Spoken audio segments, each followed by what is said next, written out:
Hello and welcome to a special midweek episode of Sermon Braindump. My name is Scott Dalen. I'm an ELCA pastor in Southwest Iowa, and I present these videos normally weekly. This one's out of the ordinary, of course, for a couple different reasons. The first one is just to help move my brain out of the mode of background work as I work and ponder on the text for preaching purposes, and move into the process of actually writing and preparing that sermon that I will preach to my congregation. That's the first reason. And the second reason why I do these is just to allow you, the viewer, who have come across this for whatever reason has brought you here today, to gain some different insight into the assigned text for the week or for the specific day. So that's why I do these. This particular one, of course, midweek, as I mentioned, is for Maundy Thursday here during Holy Week. That will be April 13th, 2017.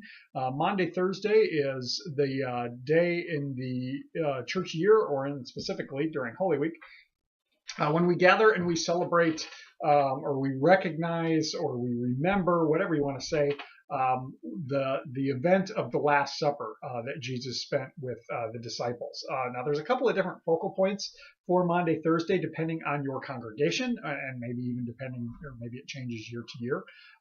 Oftentimes, Maundy Thursday is used to celebrate Holy Communion. And a lot of congregations will actually do First Communion for their young people here on Maundy Thursday, and that is because of the what we see in the Synoptic Gospels, Matthew, Mark, and Luke, where Jesus institutes Holy Communion at the Last Supper, with the talk of the bread being his body broken and the cup or the wine being his blood poured out. The other aspect that we will sometimes see congregations focus on is the idea of service or foot washing, and that comes from John's account of the Last Supper. And that's kind of actually the direction that I'll be going. We'll be using John's account for that. And interestingly enough, there, as per usual, with John and with the other three Gospels, there are some differences. John John shifts the action forward about a day over what the other Gospels do. Matthew, Mark, and Luke present the Last Supper as being the Passover meal. John actually presents it as being the day before the Passover meal, and that Jesus is actually killed on the day of preparation, that he is killed with the Passover lambs as well. You have to be kind of familiar with Passover. Actually, interestingly enough, as I'm recording this on Tuesday, is today the Jewish festival of Passover, or today's the beginning of Passover, or the day that they celebrate it. So we kind of have that in common. If you're not familiar with Passover, you got to go all the way back to Exodus, and Passover marks the 10th plague in Egypt with the death of the firstborn, and God instructed Moses and the Israelites to slaughter lambs or young goats, and to dip the blood or to mark the blood over their doorposts so that the angel of death would pass over their houses. Pass over, that's kind of where it comes from. And it becomes a yearly celebration for the Jewish faith. And that is what was going on when Jesus came into Jerusalem, or why he came to Jerusalem for this final week. He was preparing for the Passover, along with lots and lots of other Jewish people. So that's just a little bit of background about where Maundy Thursday kind of focuses on. So regardless of which account you may take into, Maundy Thursday is the Last Supper that Jesus spends with the disciples. Following the Last Supper, they will go out into across the Kidron Valley to the garden, where Jesus prays in the Garden of Gethsemane. And that is where he is then betrayed by Judas and arrested, and that begins the betrayal. Begins the time of the Passion, which is what we call it, and that's will be the focal point for Good Friday, which really focuses in on his torture and his crucifixion and his death. And then we'll leave things there until Easter Sunday. So that's kind of the overarching flow. Now, here in my congregation, for Good Friday, I don't preach. We just kind of let the text speak for itself. I do what's called a service of tenebrae, service of darkness, that kind of we walk through the Passion with Jesus, and gradually the sanctuary gets darker until there's no light left, and Jesus dies. That's kind of where we're at. But there won't be a sermon for that, so there won't be a video for this one as well. But I will be picking up at the end of the week with the brain dump in preparation for Easter Sunday. So just that's kind of the overarching flow. Now that I've talked for like 5 minutes, how about we actually jump in again? Maundy Thursday, April 13th, 2017. The assigned text is out of John, as I mentioned, John 13 verses 1 through 12a, and then picking up 31b through 35. That little section that gets skipped really deals with Jesus' interaction with in and around his betrayer, that being Judas, but also Jesus talking about how he will be betrayed, and then all the disciples are kind of asking, well, is it me? Is it me? Is it me? But then Jesus interacts with Judas, who goes out. That's kind of in that roughly 20, not quite 20 verse gap that goes between them. So, okay, all that being said, let's go ahead and dive in. Again, this is at the Last Supper, so they've already come into Jerusalem. Jesus has been kind of back and forth in and out of the city through the day, and he always stays out in Bethany, which is just a couple of miles away, probably staying at the home of Lazarus and Mary and Martha. Lazarus, if you recall, in our Gospels from just like 2 weeks ago, he had raised Lazarus from the dead, and that's referenced within some of the various scripture or various stories that kind of lead up to this. So that's kind of where we're at. We're during the week of Passover. We're not quite to the beginning of the festival yet, but it's in preparation for it, and that's why Jesus is in the area. So, okay. Now, before the festival of the Passover, Jesus knew that his hour had come to depart from this world and go to the Father. Having loved his own who were in the world, he loved them to the end. The devil had already put it into the heart of Judas, son of Simon Iscariot, to betray him. And during supper, Jesus, knowing that the Father had given all things into his hands, and that he had come from God and was going to God, got up from the table, took off his outer robe, and tied a towel around himself. Then he poured water into a basin and began to wash the disciples' feet and to wipe them with the towel that was tied around him. He came to Simon Peter, who said to him, Lord, are you going to wash my feet? Jesus answered, You do not know now what I am doing, but later you will understand. Peter said to him, You will never wash my feet. Jesus answered, Unless I wash you, you have no share with me. Simon Peter said to him, Lord, not my feet only, but also my hands and my head. Jesus said to him, One who is bathed does not need to wash except for the feet, but is entirely clean, and you are clean, though not all of you. For he knew who was to betray him. For this reason he said, Not all of you are clean. After he had washed their feet and had put on his robe and returned to the table, he said to them, Now the Son of Man has been glorified, and God has been glorified in him. If God has been glorified in him, God will also glorify him in himself and will glorify him at once. Little children, I am with you only a little longer. You will look for me, and as I said to the Jews, so now I say to you, where I am going, you cannot come. I give you a new commandment, that you love one another just as I have loved you. You should also love one another. By this everyone will know that you are my disciples if you have love for one another. Okay, so that's it.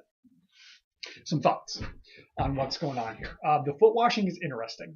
I've talked in previous videos before. You can probably look back and find those. I'll try and link to the various videos when I've talked about this passage before. But the idea of foot washing is interesting. Keep in mind, in that day and age, people walked everywhere. And not only were they on the roads, but there were also animals on the roads. And if you've ever come along the back end of a parade after there's been horses or various animals, you know what I'm talking about. So the people's feet would be dirty and they would be messy, and they would probably have stepped in something at some point, so smelly. And as far as hospitality goes, it was the consideration of the host, whoever was hosting them in their home, that you would provide a basin of water so that either the individual could wash their own feet, or the lowest of the lowest of the low of the household slaves or servants, we tend to call them servants, but they were slaves, would come along and would wash the feet of your guests. That was just a notion of hospitality. But it was considered, like I said, the lowest of the low would do this. So for Jesus to take on the role of the servant, and Jesus is the host here, it's not his house, but he's the host of the meal. For him to take on that role would just be like mind-blowingly, earth-shattering, like this would never happen. That just is not the case for the master or for the host to take on the role of the slave. And yet Jesus says, this is the example that I give you, that you serve one another, and not just out of obligation, but out of your mutual love for one another. That's what he's talking about at the end there in the little section in 31 through 35, that this new command that I give to you, that you love one another. And this is how the world will know that you are my followers, if you love one another. And how do you display that? You serve one another. This idea that Jesus is taking on the role that he must never do. That's why Peter reacts the way he does. That Lord, you cannot do this.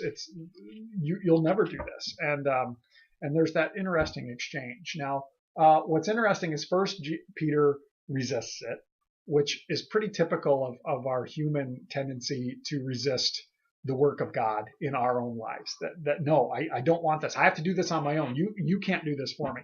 We tend to react that way, whether we do it out of reverence for God or whether we do it out of pride for ourselves. I mean, I don't know exactly what the motivation is, but we tend to resist the work of God, and specifically the work of God's salvation for us in our lives. And then what's interesting, we see in this interaction with Peter and Jesus back and forth. First, Peter's like, no, Lord, don't. And then he's like, okay, now if you're going to wash my feet, wash all of me. And I really, really appreciate Jesus' reaction, or I'm really drawn to it. He says that the person who is washed does not need to wash because they are clean, except for their feet. The Greek is really interesting, and I'm drawn to it. It's to have a need. You have a need to wash, or you don't have a need to wash in this case, because you are clean. And Jesus says, and I say that you are clean. And as I'm drawn to this, oftentimes when it comes to the foot washing and John's account of the Last Supper, my brain goes to baptism. And here in the Lutheran Church, we have, of course, two sacraments: Holy Communion, which you could easily associate with the Last Supper, as I was talking about before, and the other one is baptism. And there are some who will argue that Jesus is giving a commandment that we should wash the feet of one another too, and that should be another sacrament. Now, that's not what Lutheran theology has brought up, two sacraments, as I mentioned. But as I think about washing, of course, I think about baptism and this cleansing that we undergo. And not only that, but the promises that are spoken over us by God, or from God, the promises from God that are spoken over us in our baptism, that we are claimed, that we are cleansed from the power of sin, that it's about what God says about us. And that's really the direction that I'm leaning in for this sermon, that it's not about what we say about ourselves. Peter says, I need to be washed. Jesus says, no, you don't. You're clean because I say it. What God says goes. And we've seen that through Lent. We've seen that in various interactions with Jesus. I kind of talked about that in the sermon from last Sunday, for Palm Sunday, just a little bit, as we kind of recapped where we've been. And this is where we're going. What God says about us is more important than what we say about ourselves, because what God says goes, and Jesus is God. So Jesus says you are clean. That means you're clean. Another little side note, something that I'm thinking about. I don't know if I'll go here with the sermon or not, but this is something that's in my head that I just feel the need to bring up. In our opening portion of the scripture, we hear that Jesus knows all things have been. How is it? Let's see. And Jesus, knowing that the Father had given all things into his hands, Jesus knows all. And we're given little glimpses of that. He knows that Simon is going to betray him, or Judas is going to betray him. And as I said before, that's kind of skipped over in the gap, but he knows that. We also hear at the Last Supper the prediction of Peter's betrayal. Jesus knows that that's coming. He knows what's in the heart of the disciples. He knows that every one of them are going to abandon him. He knows that he will be alone. And not only that the disciples will abandon him, but humanity will abandon him. And that in those final moments on the cross, that he will even feel the sense that the Father has abandoned him. Eloi, Eloi, sabachthani, which is, my God, why have you abandoned me? Or why have you forsaken me? Jesus knows what he's going to accomplish. He knows what's going to happen. And he knows what's in the hearts of these 12 guys who he is washing the feet of. And he chooses to anyway. Now, I've always been kind of drawn to that he chooses to wash the feet of Judas, knowing what Judas is going to do. And yet the same applies to Peter. The same applies to the other 10 guys too, that they're all going to run away. They're all going to fail, whether it's a direct betrayal or not. They're all going to fail, and yet Jesus still makes this choice. Now, what's that say about his love for all of us? His love for the disciples and his love for all of us. His love is unconditional. His love is on display, not only here through the foot washing, but will be on display as he hangs on that cross and dies for all of us. And he knows what's in our hearts. He knows the betrayal that's in our hearts, and he makes the choice anyway. So kind of two things at work here. We've got the love of Jesus on display for all of us. We have the command to love one another in the same way, sacrificially, and without question. And that's how the world will know that we are his followers. And finally, it's about what he says about us, not about what we say about ourselves. We have a need. What do we have a need for? Well, we have a need for a lot of things. We have a need to be cleansed by God because we cannot be for ourselves. But guess what? God's already done it. And this night kind of kicks this off. This is Jesus' final prediction of what's going to happen, his final display of what's going to happen before he has to physically go through it. I think that's very interesting, that as he is preparing himself, he's still thinking about others. So that's what's going on with this. If you have thoughts, questions, comments, throw them down in the comment section. We'll continue the conversation that way. Otherwise, I hope God is with you here through this Holy Week. I hope it is meaningful and powerful for you as you experience the different aspects of this final week of Jesus' life, leading to the glorious resurrection on Easter. Here we go. We'll catch you next time.